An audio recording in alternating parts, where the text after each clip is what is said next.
Hello there, and welcome to Jump Button Gamer Podcast. I'm Mike, that's Kosta. I'm the X button, he's the A button. See, it works, because I'm the PlayStation guy, you're the Xbox guy. See? Well, Xbox also has an X button.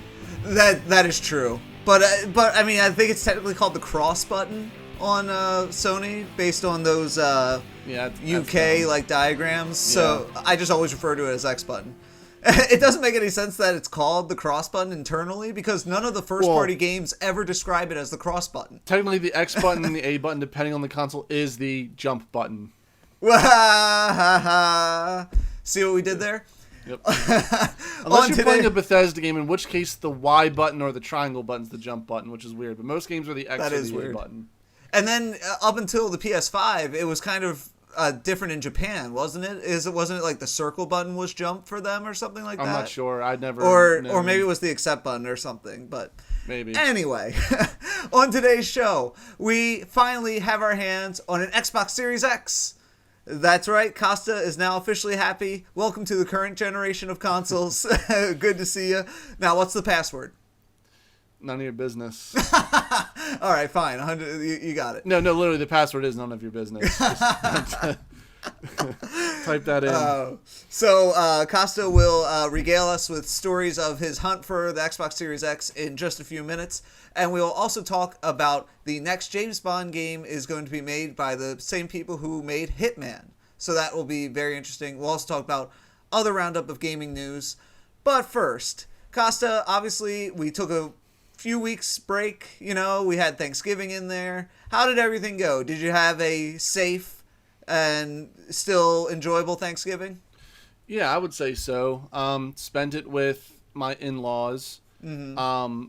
Both of their work situations, right now with how their jobs are set up, they really don't come in contact with anybody.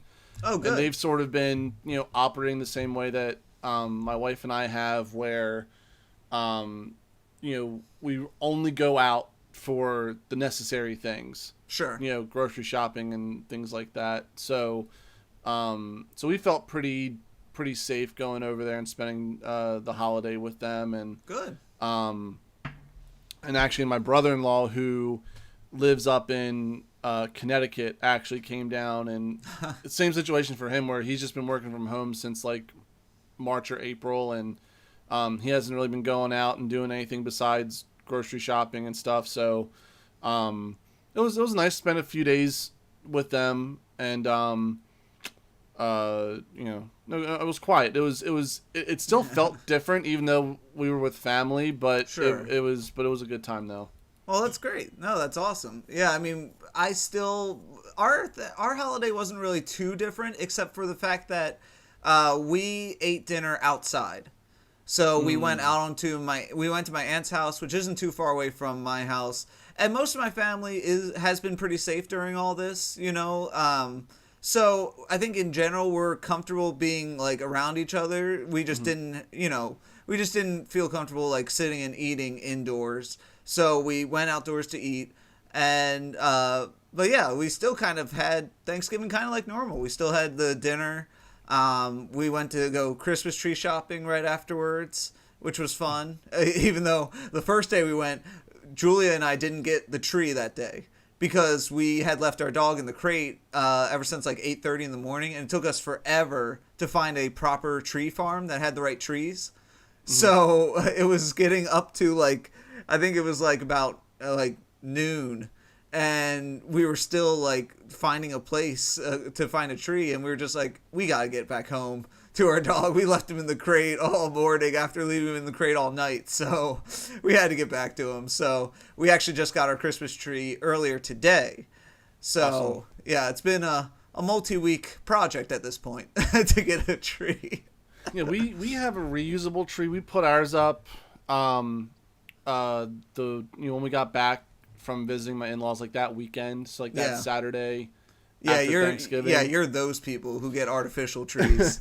Trust me, as much as I would love heresy, my friend. As much as I would love to have a natural tree, yeah. I just know for a fact that like my dog's just gonna pee on it because of the scent. Like it's gonna have like that outdoor scent. Yeah. And he's gonna feel the urge to want to mark his territory on it.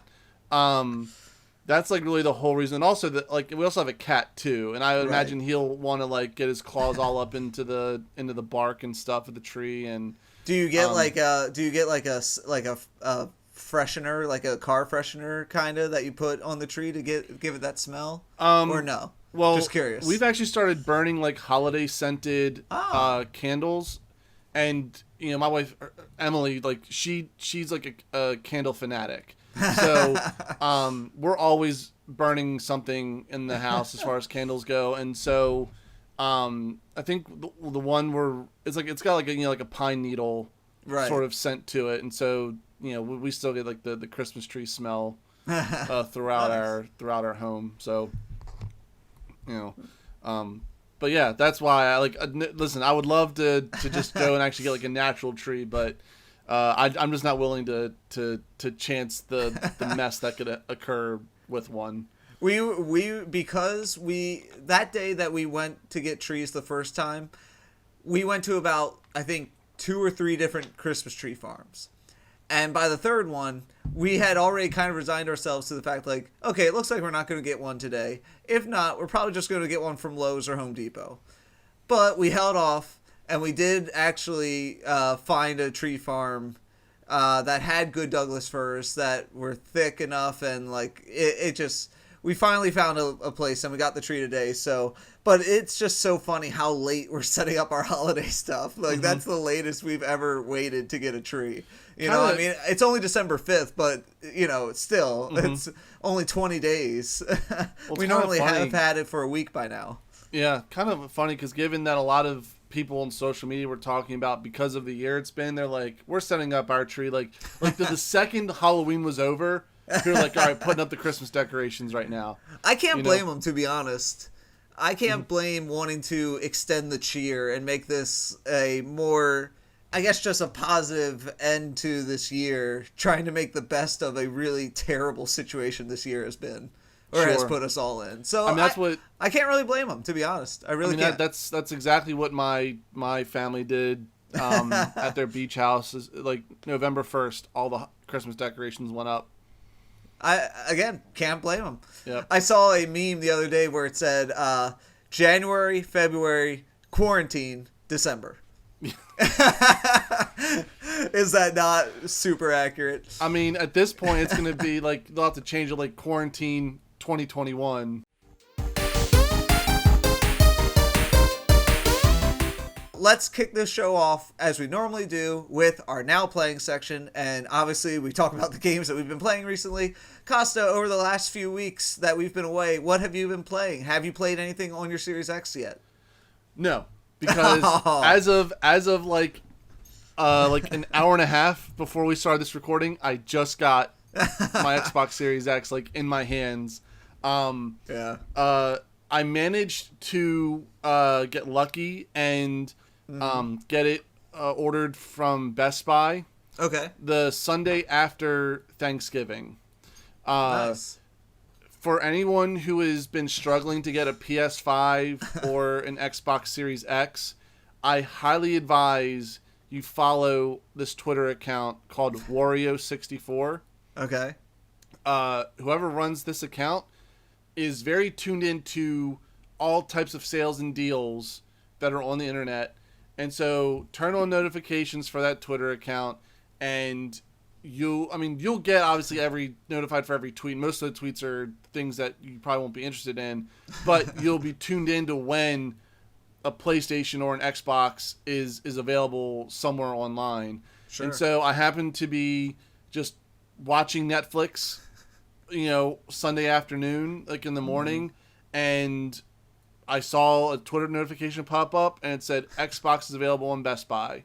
Nice. And I hopped on there. Now, and Best Buy, out of all of the retailers, has handled the online purchasing process the best out of any of them, because they are requiring essentially 2-step verification to complete the purchase. There you go. So you would click add to cart, and more than likely it'll say please wait for more inventory to become available. And then as soon as the button turns yellow again, you immediately click it, get in your cart, go through the process, But then right before you finalize the purchase, they send you an email with a code you have to enter in. And then you enter in the code, and then you finalize the purchase. Nice. So I managed to do that, and that's how I got my Xbox. But I will say I want to share a quick story though. Yeah. Because prior to that, I honestly thought like I'm not going to get an Xbox Series X until sometime next year.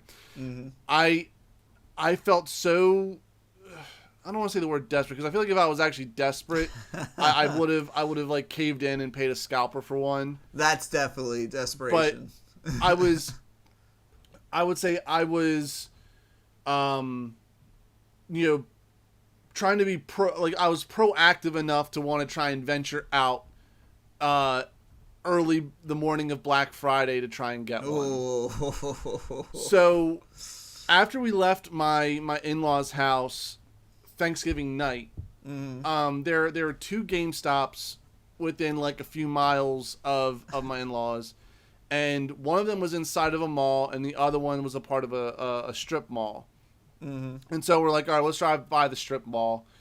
And there was already like a dozen people camped out, like a couple of tents and everything. I'm like, okay, yeah, no, like no chance. Jeez. So then obviously at the mall, there was no one outside the mall, but I was like, there are going to be people lining up out here. I'm not going to stay up all night.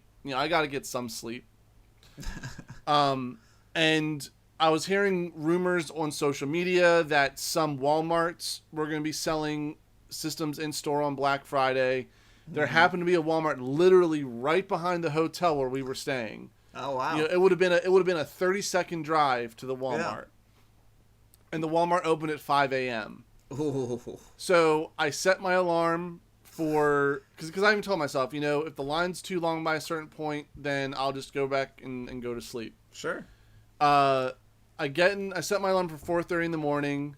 Get up, like wash my face, throw in my hoodie, and out the door I went. Drove around, and there was only like maybe 4 or 5 people in line at the Walmart. I was surprised. Oh, wow. I get in line at the Walmart, and this lady comes out, and she's like telling us how things are going to go. And I asked her, I said, do you know if you all have Xbox Series X's and stuff? She's like, oh, I'm not sure. You have to ask someone in electronics. Of course. I'm like, well, do you mind, like could you go inside and ask or whatever? Because I don't want to like go through all this and it, and she said, well, I've got a lot of other things to do, whatever. So I said, okay. So I waited in line, and then they finally let us in, and you couldn't just bolt right for the electronics section. They had actually formed almost like a maze. Oh no. So, but I was still like the first person to get to the counter at the electronics section. Wait there for a few moments, then someone comes behind the counter. I asked them, we said, no, we're only selling them online. Oh, and so sucks. So there were these 2 other guys behind me in line who were looking to get PS5s. Right. And they had told me that the mall, which was right down the road, that that the mall wasn't opening its doors until 6:30, but they weren't really allowing people to camp out front. Oh. Or whatever. So I was like, whatever. I'm gonna go to the mall opened at 6:30 and GameStop starts selling at 7:30. I was like, I'm already up. I'm out here. I'll give it a shot. Sure. So I get to the mall, and I use this website called Pop Finder that a lot of people who have been looking for an Xbox or PlayStation are probably really familiar with. It allows you to check the inventory that a store has. Oh. Like how much of a certain item they have. So it said that they had 6 Xboxes and 2 PlayStations. And so I get in line, and there's about like 8 people in line already at the mall. Yeah. And I'm like, all right, 6 Xboxes, 2 PlayStations. So like, as long as the majority of them are there for PlayStations, yeah, then I should be okay. Like I should be able to walk away with an Xbox. So I stand in line, and I just ask everyone, like, I'm like, hey, I don't want to waste my time here. Can you all tell me like which console you all here for? Well, there are 3 guys at the very front. The first 3 guys in line are like, yeah, we're all here for PlayStation, right, or whatever. And then there were 3 more guys. The next 3 guys were like, we're here for Xbox. Sure. And then there was a woman and her son in front of me, and they're like, we're here for PlayStation. and then there was me. Okay, yeah. I'm like, perfect. The math adds up. Like, right. I'm going to get an Xbox. So we're all standing there. And it's like 6:15. Security guard comes out with the GameStop employee at the mall, and the guy's like, all right, here's how we're going to... Like, I've got a limited number of Xboxes and PlayStation, so I'm just going to hand out tickets or whatever. And then he says, I've got 2 PlayStations and 5 Xboxes. Oh. Not 6. He says 5. So he's like, tell me which one you want. I'll hand you your ticket, and that's it. So the first 2 guys on obviously want PlayStations. They get their PlayStations. Like, all right, I'm all out of PlayStations. Guy number 3 in line changes his mind. He's like, I'll take an Xbox. No. He takes an Xbox. Then the next 3 guys in line who were there for Xbox get their Xboxes. And the woman, the son in front of me changed their mind, like, we'll take an Xbox. No. Oh, my God. That's brutal. I was so upset. Oh, my God. I couldn't believe it. I stood out there that whole time. Oh, my God. That is terrible. And I was feeling so happy. I was like, finally, I'm going to get one. Like, like everyone tells me they're here for these cons. Like, I'm going to get my Xbox. And the fact these people changed their minds, probably just to sell them, I imagine. Like, oh, we'll just take, like, they're so hard to get. We'll just buy one and we'll, Yeah.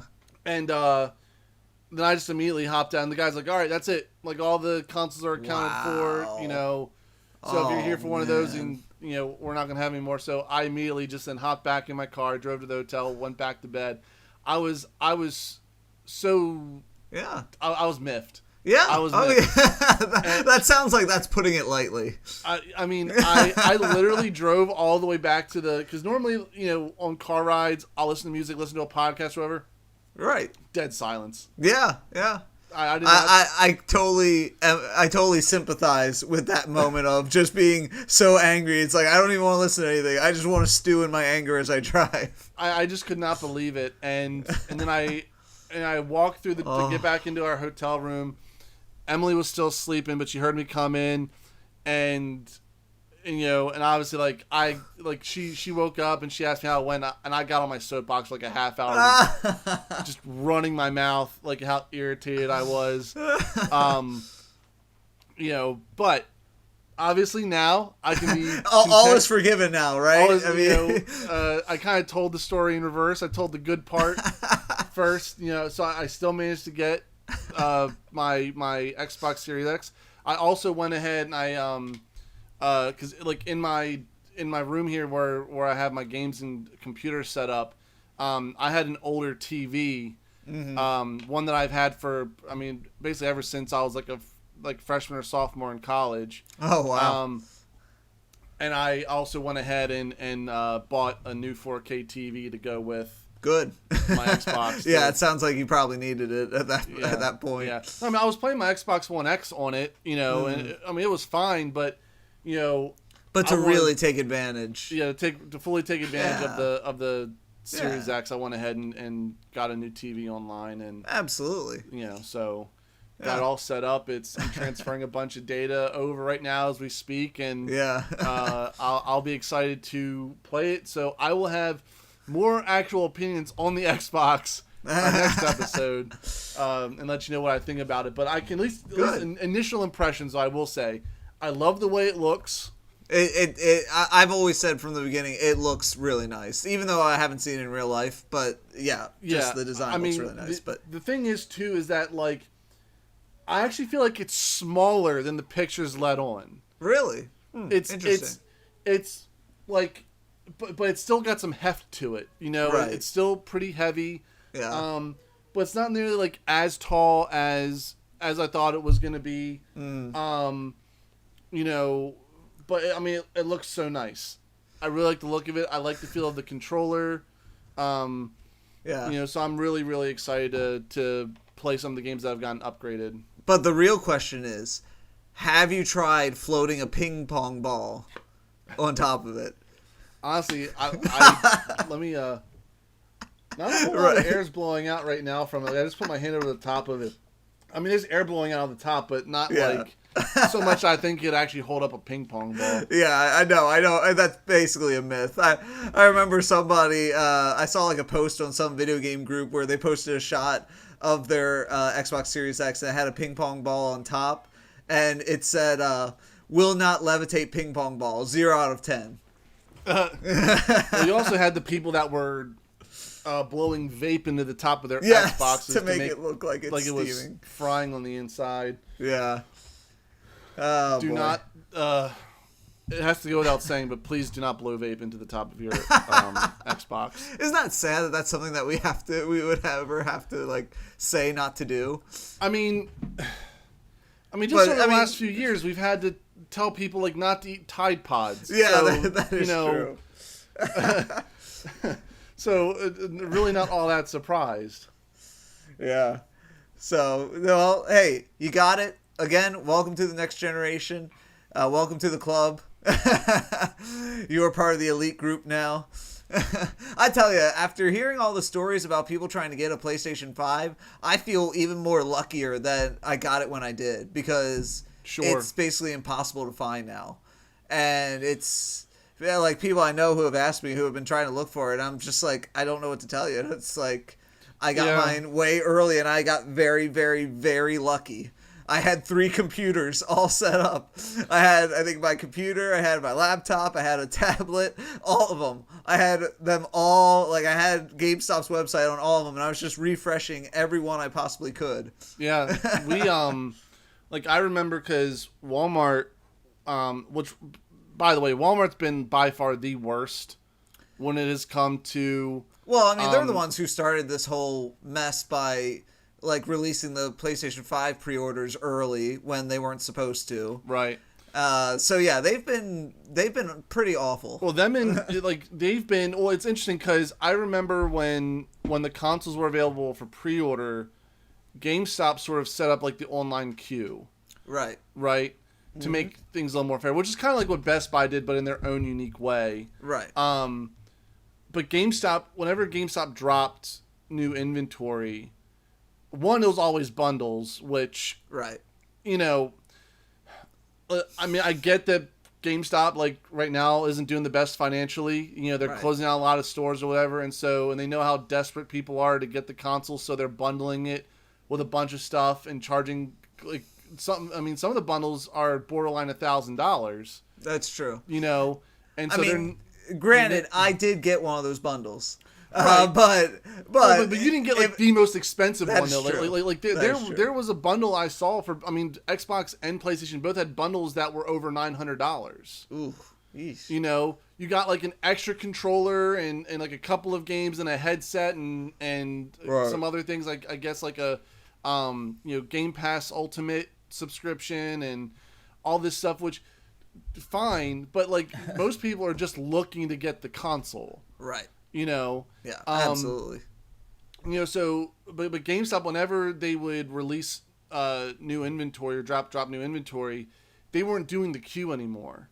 You know, and so bots bought everything up really quick and everything. Yikes. And same thing would happen on Walmart. Right.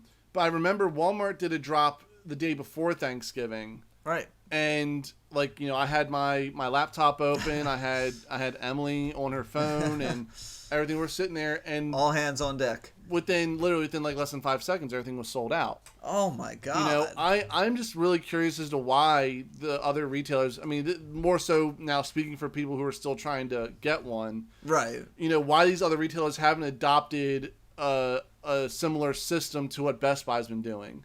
I mean, again, Best Buy's got it down to a science now. Yeah. Again, like I managed to get one. I don't think those other retailers care as much, really. Maybe GameStop should, but like Walmart doesn't care.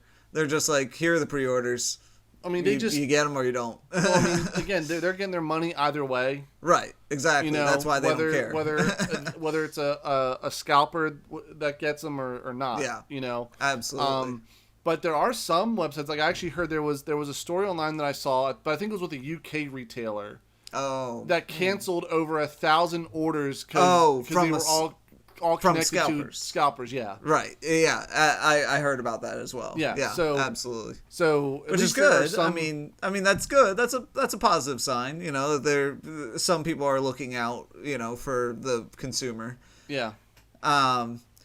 So sticking with the next generation, I've been playing my PS5. By the way, we're still in our now playing segment of the show. We've spent about like 20 minutes in this segment already. I've been playing the PlayStation 5. I've still been playing Miles Morales. I beat it. I beat the main story. I haven't gotten like platinum on it yet. I haven't gotten all of the collectibles just yet. I am working on it. The main reason I didn't is because as I completed the main story, I finished it, and then I felt immediately sad. Because it's like the story was so good, and I wanted more of it. So I was like, oh, now I'm sad. And so I decided to go around, collect everything I could. But then I was doing all this, and I realized, now me and my wife, we don't really start any Christmas celebrations until Thanksgiving. And it was prior to Thanksgiving that I was playing Miles Morales, and it just kind of hit me that, like, I'm swinging around at Christmas time, New York and all that. I should wait. I should wait a few days before I fully finish this game so I can enjoy, you know, the Christmas time spirit of it all, like the joyfulness. So I waited a few days, and now I'm trying to spend my nights trying to complete the game as fast as I can, really. It's still, to me, one of the best games, really, that I've ever played. I just wish the story was longer. But I think they introduced great ideas that they will use in the sequel, in the true sequel. And I am very, very, very excited for the true sequel. I will admit, like, I don't think I'll ever actually get around to playing Miles Morales. I think, I don't know. If you don't get a PlayStation, you won't be able to. Right. I mean, though I will say, like, I will want to play the actual, like, true sequel. Right, sure. To the first Spider-Man game. Sure. When that comes out. Which probably won't be for another couple of years, I would imagine. Right, probably.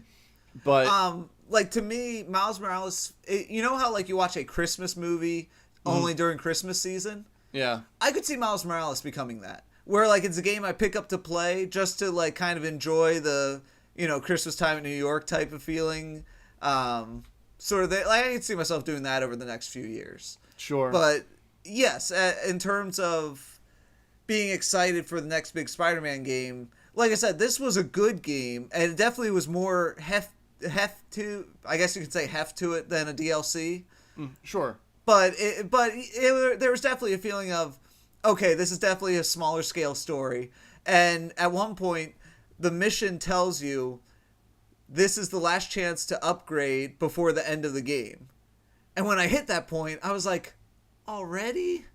You know, it's just like, I just wanted more because it was so much fun, and Miles is such a great character. And I won't spoil too much. I guess maybe, like you say, you probably won't get around to Miles Morales. Well, I'll say this: I've basically read the plot to the game because I was curious to see what they sort of did with the story. So I've already like had like the game spoiled. I mean, granted, like, so I've already read about it. If anybody listening who hasn't maybe heard of the spoilers of Miles Morales, maybe turn away or stop listening for a few minutes or skip ahead. Spoiler alert right now. So the way the game ends, they obviously tease Harry's return. And they also tease that Miles and Peter will probably be involved in the next game together.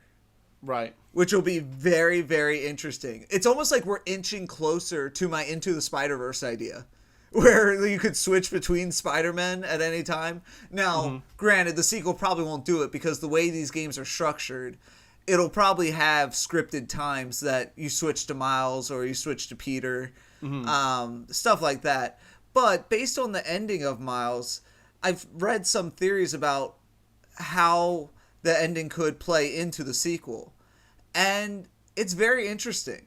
Like, for example, at the end of Miles, they do the whole where basically all of Harlem knows that Miles is Spider-Man, but they cover for him, right? Like, the news reporters come in and they say, oh, yeah, no, Spider-Man's gone.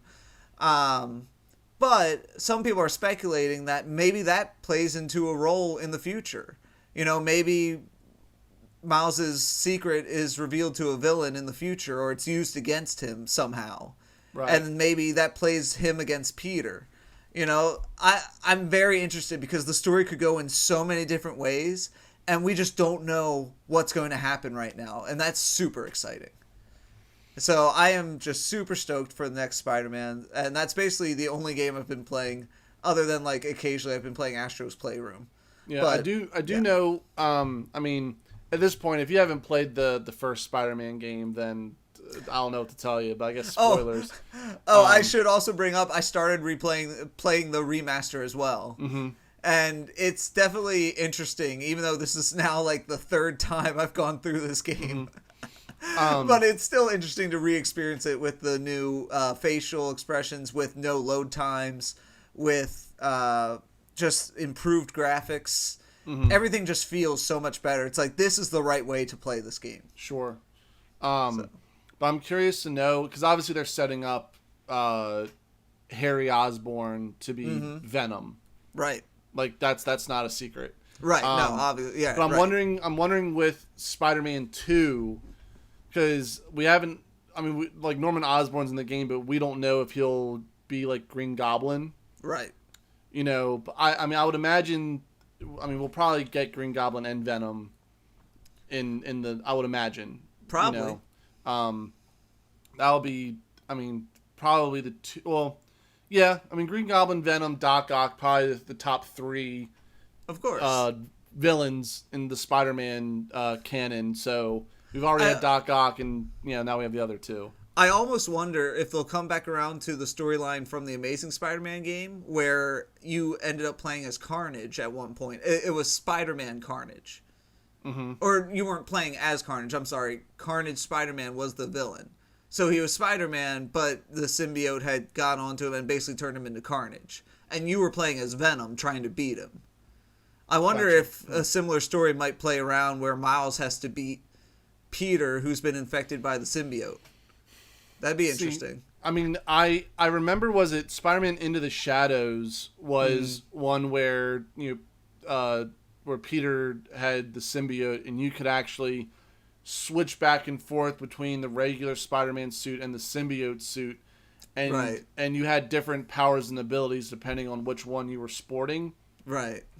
I mean, that would be a cool mechanic, because really for me, up until Spider-Man had come out on PS4, Into the Shadows had been my favorite Spider-Man game. Sure. And I feel like that would be an interesting mechanic to, introduce, if you're able to go switch back and forth between, symbiote Spider-Man and regular Spider-Man. That'd be cool.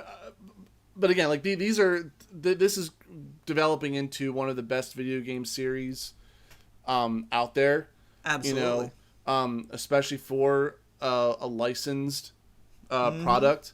I mean, and you look at the absolute failure that has been the Avengers game.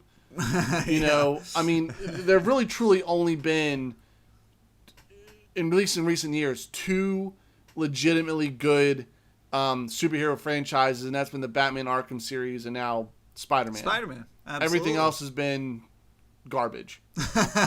Yeah, basically. Talking about licensed games is a perfect segue into the next segment of our show, which is Last Week in Game News, and we're going to start with the news that broke over the last few weeks that IO Interactive, who made Hitman, is going to be tackling the next James Bond game, which is awesome. It's pretty cool. Yeah, is that what you thought when you first heard that news? I don't think it could have ended up in better hands. Yeah. It's currently, I think, titled Project 007. Yeah. It's a working title, obviously. Based on IO's description on their website, Project 007 is a brand new James Bond game to be developed by IO Interactive, featuring a wholly original Bond story. Players will step into the shoes of the Secret Agent, to earn their 00 status in the very first James Bond origin story. Wasn't Casino Royale in the movies the origin story?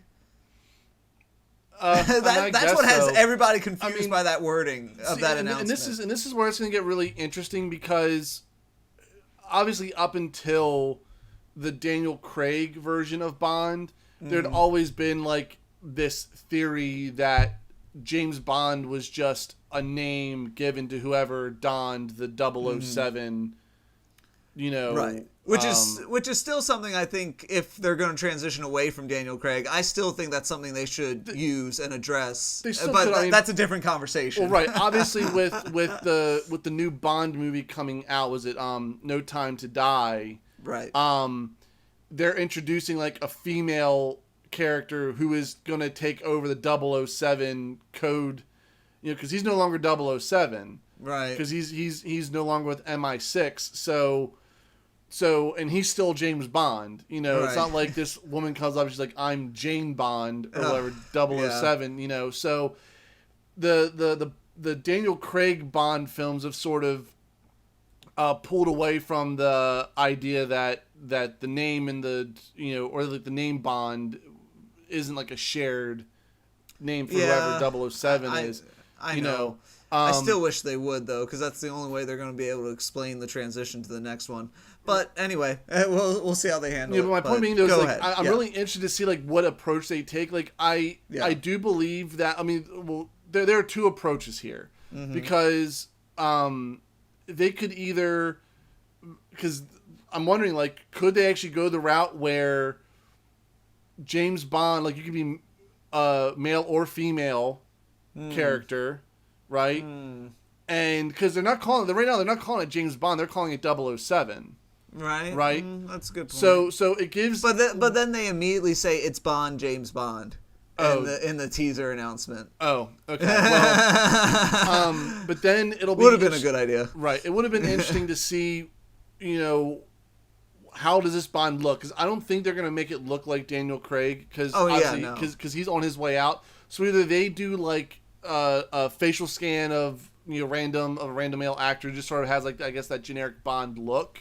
Sure. Or are they somehow clued into whoever is going to take over the mantle after Daniel Craig, and we get that actor or actress, whatever approach they take to play James Bond. I mean, there's so many different ways, because again, Bond has had so many different actors over the years. Has looked, you know, so I think they would go the first route, because I don't think if they're going to take over the James Bond games, right? Because for a while this was a licensed game that EA had for a long time. I feel like they're going to want to stay disconnected, because then they can make their own James Bond story and they don't have to like tie to the movies or, you know, something like that. Just my personal belief. You're right, though. They could do one or the other.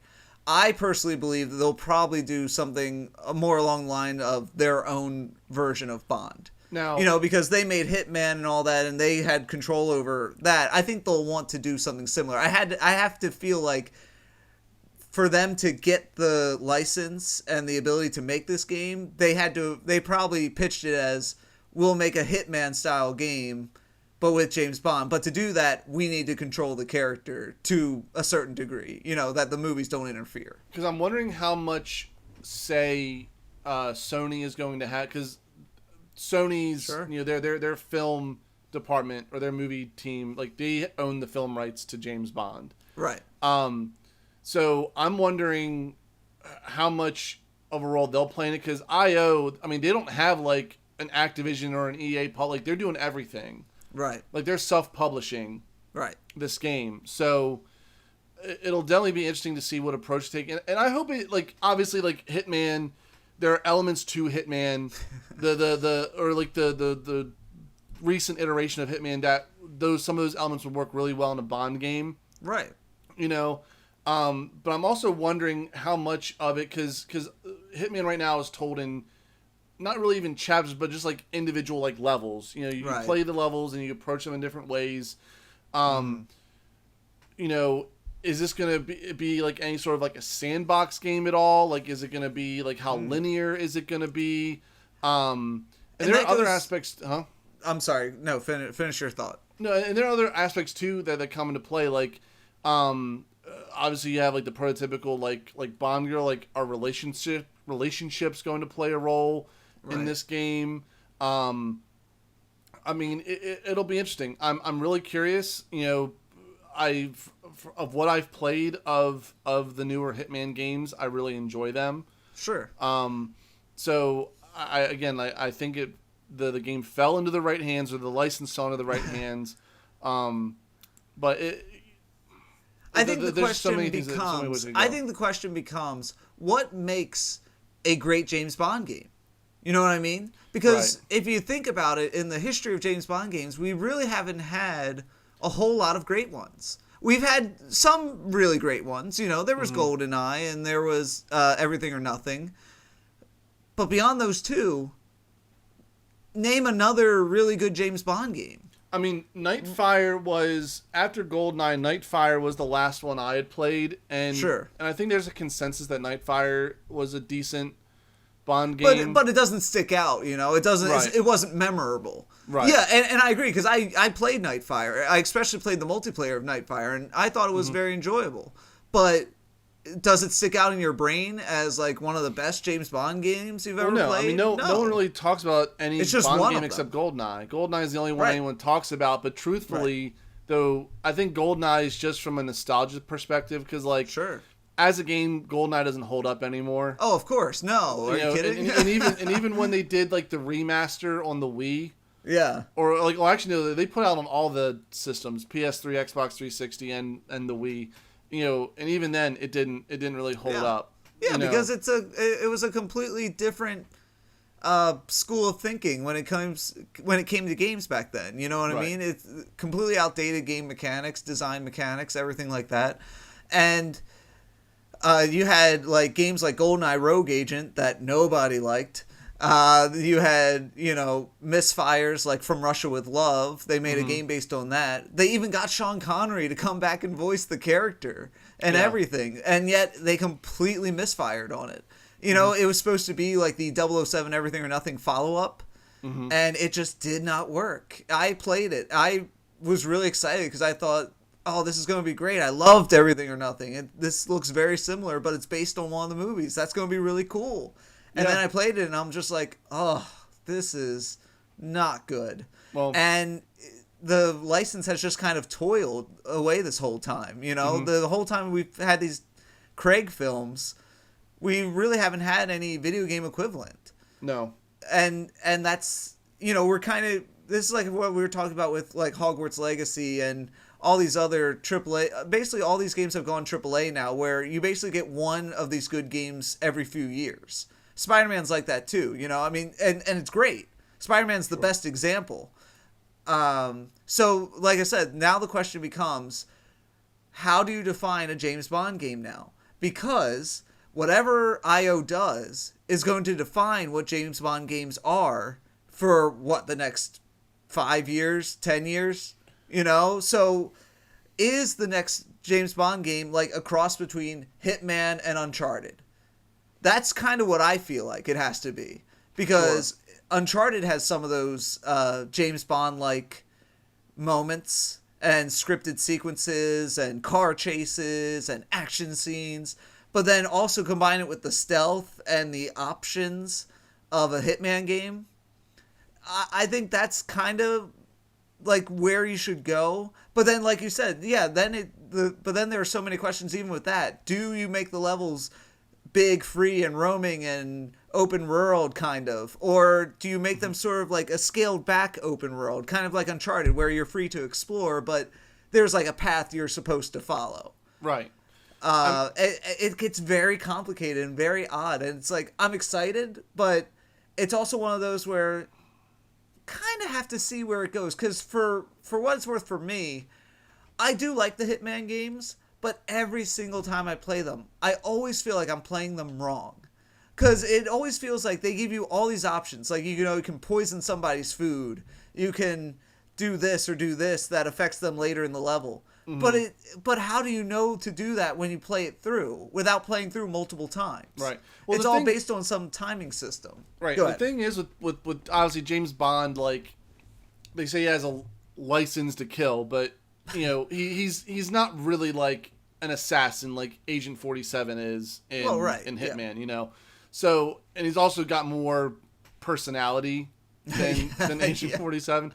So, for sure. honestly, I do believe like to tell a James Bond story. Like, I don't know if like an open world or like a smaller like sandbox area to play in would necessarily work with James Bond.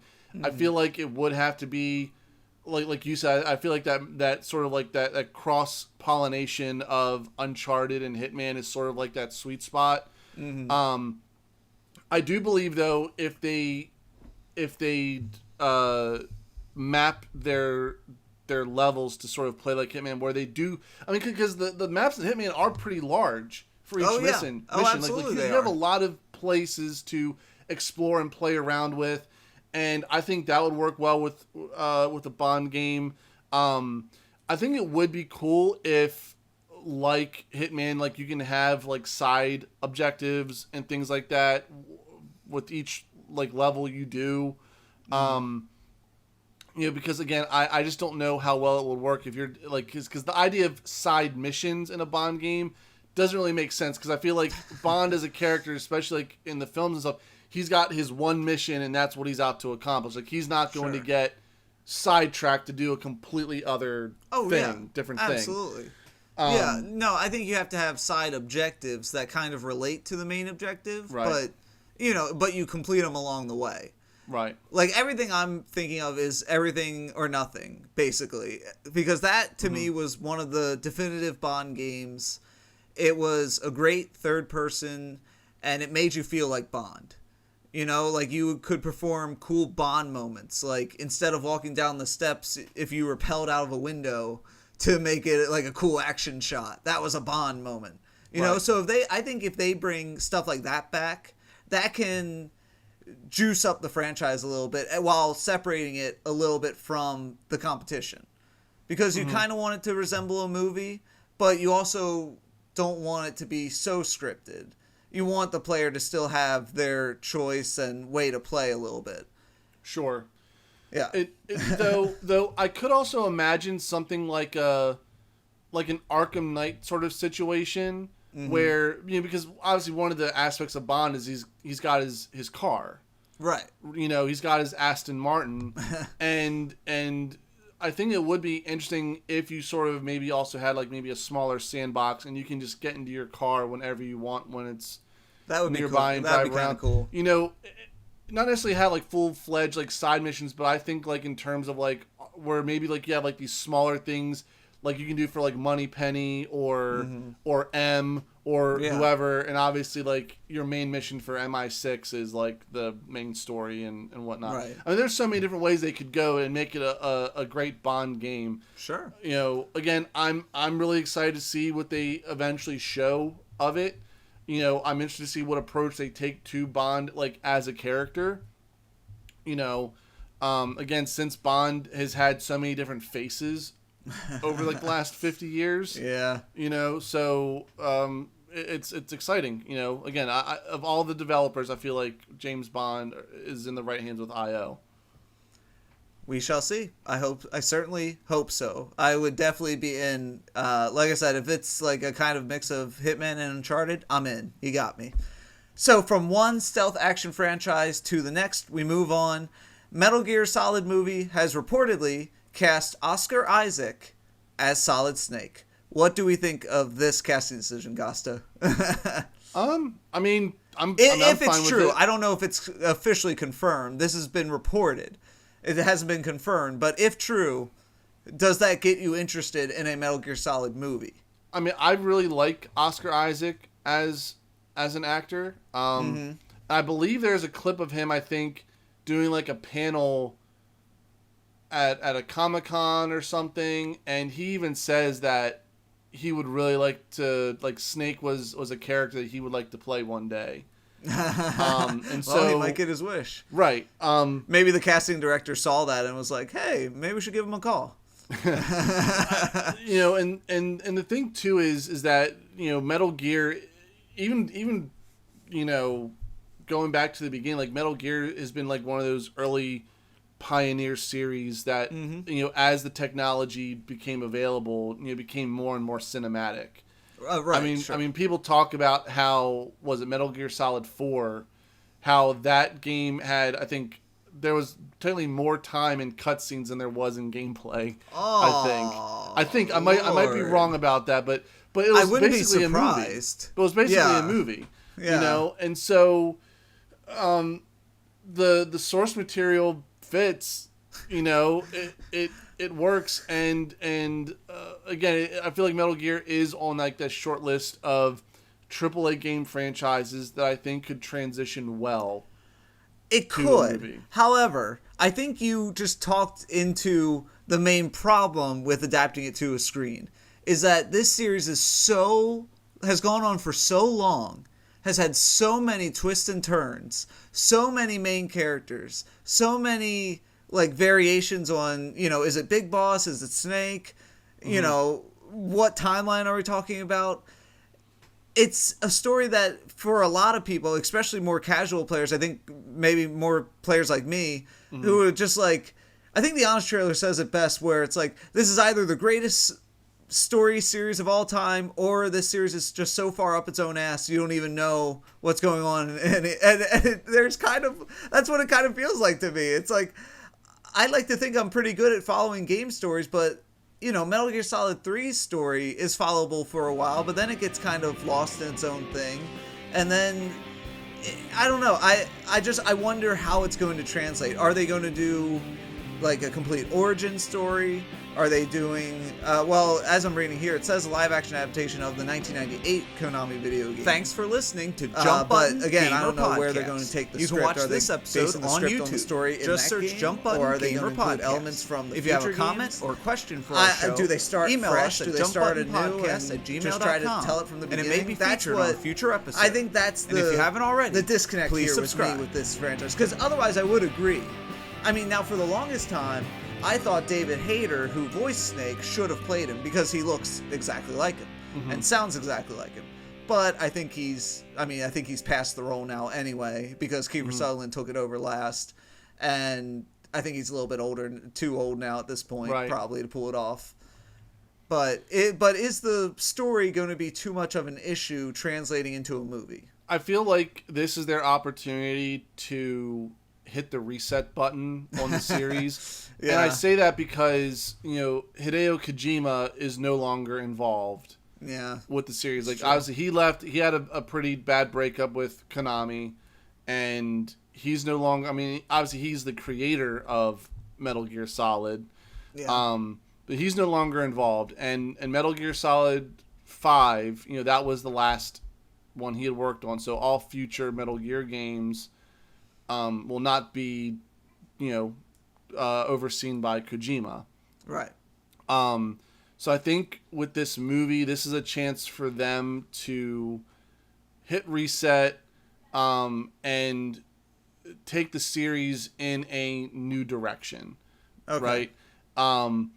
Granted, it's a movie and not a video game, but you can sort of set a tone with it, right? Like, this will be the first Metal Gear property, like, big project since Hideo Kojima moved on and when did Death Stranding and whatnot. So this movie will ultimately, I think, be the start, of whatever Konami decides to do with the franchise video game wise. Sure. Right. So, and this could also mean that, maybe Oscar Isaac ends up being like the voice for Snake in future video games. I didn't think about that. That'd be cool. You just never know. But because Kojima is no longer involved, and now they're trying to figure, okay, where are we going to go next with this? And Metal Gear is a very, very popular franchise. Like, Konami's not just going to let it just sit and collect dust. Of course. I think, believe it or not, like, I feel like it is a smaller financial risk for them to do a movie than it is for them to go in the direction of a full-fledged sequel or reboot for the video game. Yeah. So you get a familiar face in Oscar Isaac, and obviously an actor who has expressed an interest in the character. Right. So listen, if he's interested in playing the role, then obviously it means he's familiar with the games. Right. And it's a good first step. And has a connection to the character, so he will bring like a very like genuine performance to Snake.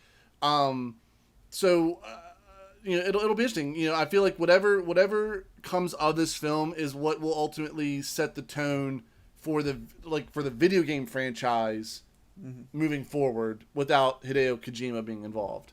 Gotcha. Yeah, well, we shall see. Hopefully it's good. I hope it's a good movie. All right, so last little bit of business here. So as it's been discovered recently, and you haven't had a chance to try this out yet because you just got yours, but apparently the Xbox Series X and S can emulate PS2 games. Who knew? I mean, hey, I now have reason to get an Xbox. And apparently it plays a few games pretty well. Obviously it's running an emulator. You have to go into like developer mode and all that. But I have to say, on 2020 bingo card, I didn't have Xbox can play PlayStation 2 games on it. Are you going to try to play PlayStation 2 games on your Xbox? I'm going to say probably not, but the fact of the matter that you can play PlayStation 2 games on an Xbox Series X or S and not a PS5. It is pretty funny. It is pretty silly. I mean, it just goes to show like how much work Sony has left to do to catch up to Microsoft in the backwards compatibility department. Yeah, that's true. I still have my PlayStation 2 hooked up via I think it's like a component to HDMI switcher thing. So it's like I still have mine hooked up and I play it every now and then. It would be super nice to just be able to play it on the PlayStation 5. It's like I'm still holding on to my batch of PS2 games. My PS3 is mostly gone. Like it's unplugged and since I have a PS5 now, I actually gave my PS4 to somebody. But it is kind of sad. Like the PlayStation 2 is like that one console I want to still be able to play. Basically, right. It's like my Super Nintendo. It's like you still want to be able to play the old Super Nintendo games, right? In some way or fashion. I heard this news. I'm like, I might have to get an Xbox Series S now. No, I'm kidding. At one point, if I do decide to get it, it'll be for the Game Pass more than the emulating PS2. But yeah, which quick side note, speaking of Game Pass, they had a operating system update. Released a couple days ago for the Series X, and also I guess Xbox One as well. But you can now preload games that are coming to Game Pass, just like you can preload games that you pre-order digitally. Right. If a game is announced like, oh, it's coming to Game Pass on this date, you can preload it. That's nice. And have it ready for when it hits Game Pass. That's awesome. And there are like a slew of great games coming to Game Pass over the next couple weeks. Control being one of them. That's right. And Doom Eternal is going to be hitting Game Pass soon. So those might be some ones I take advantage of. But Cyberpunk comes out very soon, so so you won't be playing any of those other games then. No. I'm gonna dabble in get back into. I just want to experience Borderlands with the upgrades that came out for it. Maybe even play a little bit of Madden 21 with the next gen upgrades. That'll be nice. So I'll probably play those over the next few days, and then when Cyberpunk drops, it'll just be exclusively Cyberpunk. And then we'll see you, next year by the time you finish the story. From what I've heard. I'm taking quite a bit of time off for the Christmas holiday, so, I'm just going to be bunkered down and playing Cyberpunk, so... Yeah. I'll probably barely put a dent into it, but, I'll probably invest more time with it during that window than I will at any other time. So CD Projekt Red, this game better be good. Also, you've delayed it a few times, you know. Yeah, it better be damn good. So I don't think they've made it available yet for pre-loading or pre-download. But as soon as it's available, I'm gonna start installing it. At this point, is it like Pix or it didn't happen?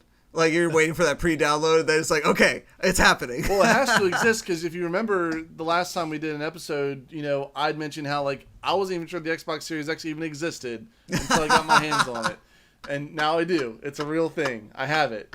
You have it. It is real. You can It's a tangible confirm. thing that I can touch and play games on. It's real. I have it. It's here. So, but Well, once I'm able to install it. Yeah, you'll have to tell us all about it next week. And that's a great spot to end the show on. That's it for the news from this past week. That's it for our show this week. Thank you all for tuning in. We blah, blah, blah, blah, blah, blah. You know, I take 2 weeks off, and I'm no good at these outros anymore. You can connect with us on Facebook and Twitter with @JumpButtonPod. Until next time, everybody, see you in the funny papers. Happy holidays.